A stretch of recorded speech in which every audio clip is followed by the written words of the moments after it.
వినిపిస్తోందా? ఆకలితో వేటాడే పులిని చూసుంటారు, ఆవేశంతో వేటాడే పులిని చూసుంటారు, ఆధిపత్యం కోసం వేటాడే పులిని చూసుంటారు, కానీ ఆశయం కోసం పోరాడే పులిని చూసారా?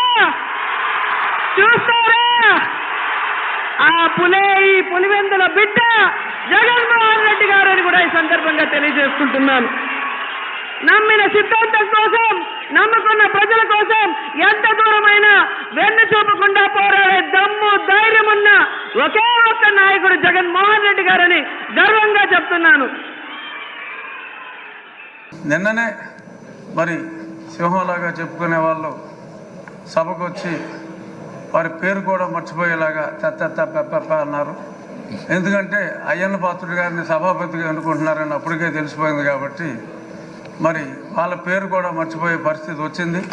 అంచేత వాళ్ళు ఎప్పట్లాగా అలాగే ఆ సీట్లన్నీ ఖాళీగా ఉంటాయేమో